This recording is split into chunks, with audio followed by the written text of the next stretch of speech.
Warning! Due to the game being reviewed in this episode, there are some slight sexual humor related jokes. Now, it's not really a big deal, but you usually don't have that kind of humor in the Video Game Master show, so if you're a young kid, be warned.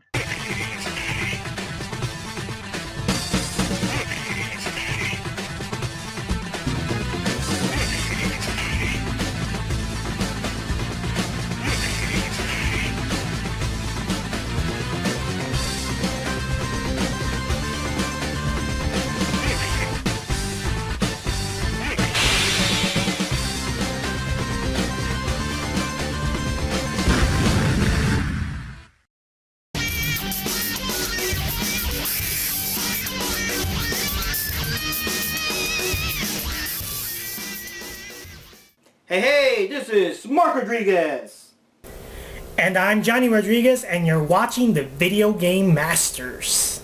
As you know, Johnny and I are big fans of the original Final Fight arcade game. In fact, one of our earlier episodes was about all the different home versions based on the original arcade game. That's the first episode I was in. Yes, I know, Angel. Don't remind me. So anyways, in today's episode we're going to be talking about this kind of sort of sequel that we're trying to do to, I guess, modernize Final Fight for the Xbox and PlayStation era. Yes, you know what I'm talking about. After a long time of searching, I was finally able to rent it thanks to Gamefly, and today we're going to be talking about Final Fight Streetwise. No thanks. You're on your own with this one, bro. Gee, thanks a lot, bro. Well, anyways, let's find out if this game really is as bad as everyone says it is. Let's check it out. Final Fight Streetwise hit the original Xbox and PlayStation 2 in 2006, and it's a 3D beat-em-up adventure game. The story revolves around Kyle Travers, the younger brother of Cody Travers. Yes, the Cody we know from Final Fight and Street Fighter now has the last name Travers, for better or for worse. Cody's knees have gone bad with age, so he quit fighting, but he wasn't as eager to give it up. It seems he got involved with the wrong crowd, and when he goes missing, it's up to Kyle to search all over Metro City to find him. The game takes you throughout Metro City as you look for clues and also run into several side quests. You're able to beat up almost everyone you see, even innocent bystanders. As you fight off thugs and punks, you can also find food to restore your health and money as well. You can use the money to buy liquor to refill your health, buy new moves at a gym, or even get more music to add to the game's soundtrack. You also have a journal to keep track of everything you do, all the side quests, and wherever you need to go next. You have several fighting moves including holds and throws similar to the original arcade. You can also pick up weapons like bats, knives, and even guns to help you out. You also have an instinct system that lets you counter attacks and make your moves more powerful for a short moment before your instinct meter goes down. Like I mentioned before, you can also learn new moves and combos in the gym. As the story develops, you run into certain bad guys like the Stiff and Vito, the Italian crime boss, and you discover that Cody became addicted to a dangerous new drug called Glow that makes your eyes glow and have inhuman strength. You also run into Hagar and Cody along the way, and you even manage to fight Angora in one of the pit fights that happen often in the game. Cammy herself even makes a cameo as an opponent. Other than fighting, the game has several puzzles and mini-games. Some of these mini-games include smashing all the giant roaches within a time limit, smashing a car in the classic Final Fight style, and trying to rearrange these puzzle pieces to complete a menu. This one in particular kind of reminds me of the kind of stuff you find in a Nancy Drew game.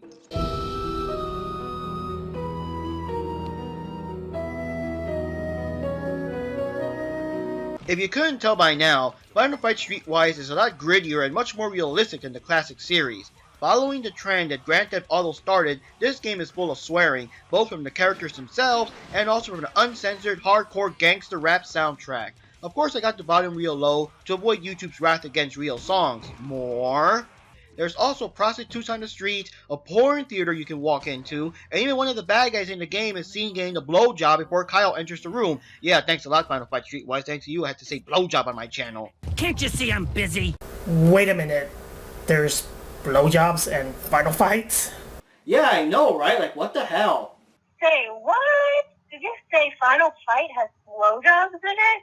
Yes, Angel, there's blowjobs in Final Fight. Wait, who's getting a blowjob? Whoa, nobody's getting the blowjob. Okay, guys, just calm down with the blowjob stuff. And what the hell, Brian? Are you like filming while driving? Anyways, let's just stop it. Let's stop it. It's a YouTube channel. Kids could be watching, you know. I don't want this strong sexual content on my show, okay? I don't know, Mark. What about that one video where you talked about syphilis? Thanks, with Mark Rodriguez. Yeah, I know. It's like, hey, boys and girls, you want to know how to avoid this little guy? But anyways, Hey, that doesn't count, okay? That's a live unboxing video. I got absolutely no control over what's in the boxes. I had no idea that thing was in there. Let's just cut it out with all the, like, blowjobs and syphilis and just get back to the game review, okay? The game also has an extra arcade mode that's closer to classic Final Fight. You start off as Kyle and Cody, but you can also unlock Hagar and Guy and fight your way throughout the city. You only have 3 lives, and once you die, there's no way to continue. While the main game is only 1 player, this mode is 2 players. Also, the original arcade version of Final Fight is unlocked in the game, also 2 players, though with limited lives and continues. However, this version doesn't seem to be as well emulated as the Capcom Classics Collection version. You can also unlock music videos related to some of the songs and the game's soundtrack. Alright guys, so you must know how the game ends because I didn't make it that far, but I saw videos. But the final boss is Father Bella, which is a priest who is the brother of Belger from the original game, who of course wants revenge for his death. And you gotta fight like mutated monster version of previous bosses affected by glow that now look like giant Resident Evil monsters with extra limbs and, you know, green ooze and a whole bunch of weird stuff. And you even have to face Cody, who is now also possessed by glow and renamed as Death, as the bosses represent the 4 horsemen of the apocalypse. No, I am not making this up. Anyways, here's my review on the game. Final Fight Streetwise wasn't as bad as I thought it would be, to be honest. It has easy to learn gameplay and good fighting action, and I did like the pit fighting segments. The game is definitely a lot more realistic than the classic series, with everything being so dark and gritty. I mean, Cody's on drugs to get past the pain in his knees, Hagar's no longer the mayor and is forgotten about, as the city's once again run by crime, and Guy became a crime boss. I mean, what happened to all that Bush and Ninja Honor stuff, Guy? All of this doom and gloom, however, is heavily contrasted by the weird and silly minigames that look like they don't really belong here. I mean, killing giant roaches with silly music playing in the background, like whose idea was that one?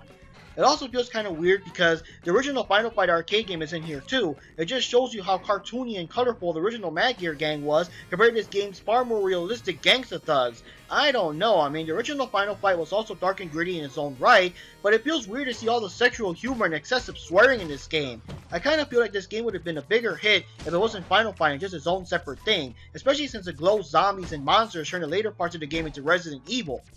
My main problem though is how literally dark this game is. Sometimes the game takes place in the middle of the night and the streets are almost pitch black, making it almost impossible to see where you're going.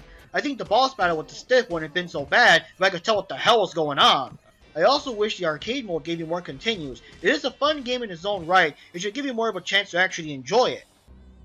Now, for the game overall, it's just a very, very weird and bizarre game that just shouldn't have been related to Final Fight at all. It's also kind of sad to see what happened to our favorite heroes. I mean, imagine playing the game back in the 80s and finding out that your favorite heroes are going to be drug addicts and crime bosses anyways. I mean, you're going to have to end up kicking Guy's ass sooner or later. And, I don't know, it's just a very weird game. It's just, like, if you can find a copy of this, like I did with Gamefly, check it out if you're curious, like, morbid curiosity, I guess. And just check it out to see how bad and how weird it is. Like, I don't even know if this classifies as so bad it's good, but it's not like so horrible either. Like I said, it is easy to get into and some of the parts are kind of fun, but it's just a very, very weird game. And since the characters coming out in later Street Fighter 4 and other such games completely ignored the events of this game ever happened, you could just consider this as completely non-canon anyway. But yeah, it's just a very, very strange game. I don't know what they were thinking or what they were, like, what direction they were going for. I'm glad that it didn't become some kind of franchise and Final Fight became about this now, but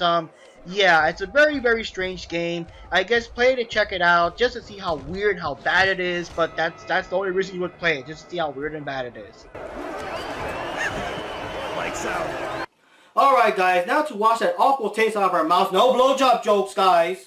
We're going to talk about a better game here. We're going to talk about a game that we kind of sort of briefly covered in the original Final Fight episode I talked about earlier, but this time I actually got my hands on it so you can get a better look at it. Yes, thanks to having a Game Boy Advance and a DS that also plays Game Boy Advance games, we're going to talk about the Game Boy Advance version of Final Fight 1. Let's check it out.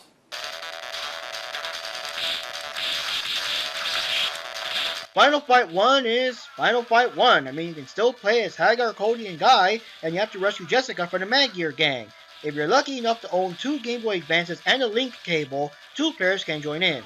The game is a bizarre mix and match of the arcade and previous home versions. All the stages and bosses from the arcade game are here, but the music is remixed Game Boy Advance style. Hagar, Cody, and Guy have all the voices they had for the original arcade game, but all the bad guys still die using Sodam's voice like they do in the SNES version. And speaking of the SNES version, Poison and Roxy are still replaced by Billy and Zid. I kind of thought we were past all that, and you can also find the extra 1-ups and invincibility power-ups like you do in Final Fight Guide. The fun part of the game, though, are the new story segments the characters have with the bosses. It's just interesting to see what they gotta say, and it's different for each character. Of course, the main draw of the game is being able to unlock the Street Fighter Alpha versions of Cody and Guy.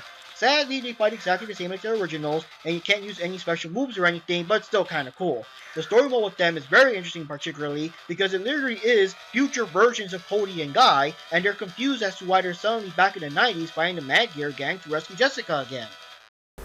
Now, okay, this game looks way better than the last one. The game is a lot of fun, and it's a great way to have this classic on the go. I guess they could have tried to get the original arcade music in here, but I don't know if it was beyond the Game Boy Advance abilities or not. You better love Final Fight a lot though, because you're going to have to play this game over and over and over again to unlock all the hidden goodies. The game is also pretty tough, because unless you're lucky enough to actually find someone that still owns a Game Boy Advance, you're going to face the entire arcade army of the Mad Gear Gang all by yourself, and they really do gang up on you a lot. There's many times I'm trying to hold or throw someone, and someone else punches me before I could do it. Overall, it's a great handheld game if you want Final Fight on the go. And that wraps up this episode of Video Game Masters. As always, this is Mark Rodriguez. And I'm Johnny Rodriguez. Thanks for watching, and see you next time.